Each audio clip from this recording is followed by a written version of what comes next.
안녕하세요. 김태훈의 현명한 투자자 방송 시작하겠습니다. 오늘은 펩트론에 대해서 좀 설명을 좀 드리겠는데요. 지난번에도 펩트론에 대해서 말씀드렸지만 이 펩트론이라는 회사는 펩타이드 신약을 만드는 회사이면서 이러한 만들어진 약의 약효가 좀 지속될 수 있는 그런 기술을 개발하고 있는 회사입니다.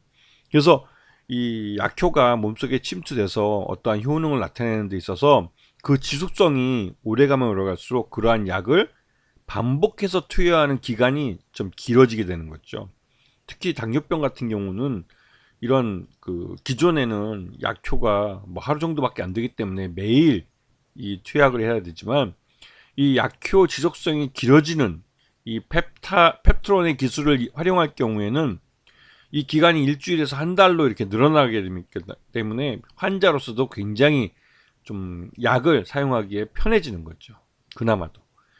그리고 펩트론은 다양한 이 스마트 디팟이라고 해가지고 약효 지속성 기술을 적용한 신약들을 개발하고 있습니다.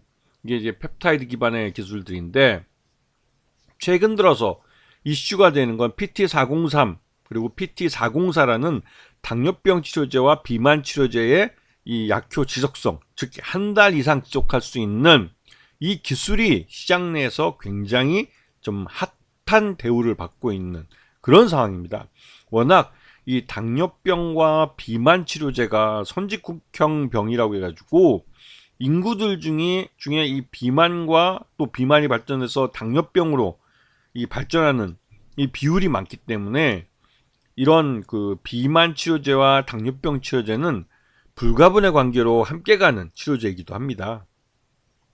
그리고 이게 이제 선진국을 중심으로 해서 특히 노인 인구가 많아지면서 이런 비만 인구들이 당뇨병 환자로 발전하는 것들이 많기 때문에 이러한 치료제들에 대한 수요도 굉장히 늘고 있죠. 자, 이 펩트론은 이미 전립선암 치료제와 또 당뇨병 치료제 그리고 표적 항체 치료제에 대해서 라이센스 아웃한 경험이 있습니다. 특히 당뇨병 치료제는 일주일 내지는 2주일 정도 약효가 지속되는 그런 지속형 당뇨병 치료제로서 이거를 지금 현재 펩트론은 한 달 정도로 더 늘려서 그 당뇨병 치료제의 지속성을 한 달로 늘리려는 지금 연구를 진행하고 있죠. 그리고 또 이 제품에 대해서는 글로벌 제약사들이 관심이 많은 걸로 알려져 있습니다.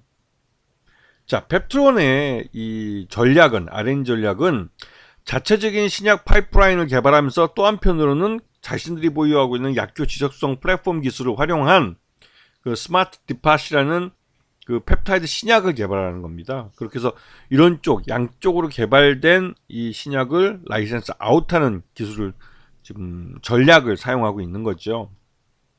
그래서 지금 현재 전체 매출액 중에 뭐 얼마 안 되지만 대부분이 뭐 기술료 쪽에서 나오고 있습니다. 즉 라이센스 아웃한 분야에서 들어오는 수입이 가장 큰 몫을 차지하고 있고 그 외 펩타이드 소재들을 만들어서 다른 제약사나 또 이러한 연구소들에게 판매하고 있습니다.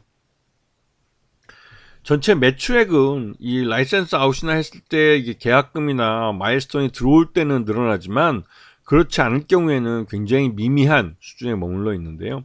작년 동기 대비해서 37억 매출액이 18억으로 줄어든 상태고 그다음에 영업 손실은 지금 한 86억 정도 3분기 누적으로 그러니까 2이 반기죠. 반기 2분기까지 한 86억 정도 발생한 상태고요. 그리고 당기 순손실도 85억 정도 발생해 놓은 상태입니다.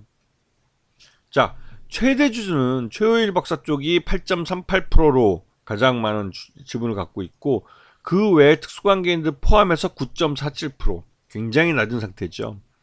그렇기 때문에 일반적으로 이렇게 최대주주 지분이 낮을 경우에는 그 순이익을 만들어서 그 순이익을 재원으로 해서 자사주를 취득해서 소각하는 식으로 최대주주 지분율을 올려주는 쪽으로 이제 이 그러니까 주주 가치를 좀 다시 돌려주는 쪽으로 이제 정책을 내놓는데 이쪽은 계속 적자에 사기 때문에 이게 쉽진 않죠.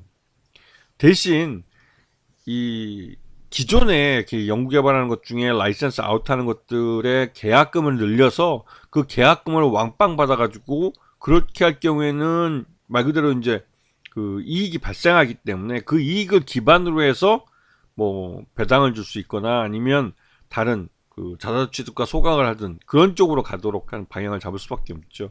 근데 지금으로서는 최대 유지비이 낮기 때문에 유상증자를 하기에 좀 어려운 상태입니다. 왜냐면 지금 펩트론의 주가를 보시면 지난 6월달 이후로 주가가 급등하기 시작해서 이게 라이센스 아웃 때문에 이제 아웃에 대한 기대감 때문에 주가가 오른 건데요. 이게 비만 치료제와 당뇨 치료제에 대한 라이센스 아웃 기대감이 굉장히 큰 겁니다. 왜냐면 이걸 사가려고 하고 지금 협의를 하고 있는 쪽이 세계적인 다국적 제약사인 일라이 릴리라는 그 미국의 다국적 제약사이면서도 또 한편으로는 이 지금 현재 세계 최대 당뇨병 치료제하고 비만 치료제를 판매하고 있는 업체, 그 업체가 지금 이 펩트론의 기술을 라이센스 인해 가려고 지금 접촉을 하고 있다는 소문이 시장에 파다하게 퍼졌습니다. 그러면서 주가가 이렇게 많이 급등을 한 거죠. 그럼 웬만한 제약사들은 이 정도 주가가 급등하면 유상증자를 부르는 경우가 많습니다. 하지만 이 펩트론은 라이센스 아웃을 할 경우에 받게 되는 이 계약금도 굉장히 크고 또 마일스톤도 굉장히 유리하게 받을 수 있기 때문에 그때는 실적이 굉장히 좋아지기 때문에 지금 유상증자를 통해서 다른 주주들의 몫을 더 키워줄 필요는 없는 거죠.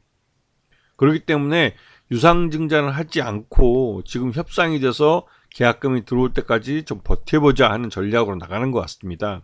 그런데 문제는 이 그 펩트론이 개발한 이 약효 지속성 기술에 대해서 과연 일라일릴리나 이런 쪽에서 어떻게 평가해 줄지, 그 평가 가치가 어느 정도 나오고 또 그게 계약금으로 얼마가 될지는 아직까지 시장에서는 알려지지 않았습니다. 펩트론이 지금 시장에 알린 건 이러한 그 라이센스 아웃을 위한 접촉을 하고 있고 협의를 하고 있다 정도까지만 시장에 공고해 놓은 상태죠. 그래도 시장은 이제 오랫동안 시간이 지났기 때문에 가부간에 어떤 결과를 내놓을 거라는 기대감이 이제 만들어지고 있는 그런 모습입니다. 그리고 회사도 아마도 자금 측이나 이런 면에서 그 문제가 있기 때문에 가급적이면 올해 내에 계약을 마무리 지으려고 할 가능성이 크죠. 그런 부분 때문에 펩트론에 대해서는 항상 기대감이 있는 그런 종목이라고 할 수 있습니다. 자, 오늘 방송 여기서 마치겠습니다. 감사합니다.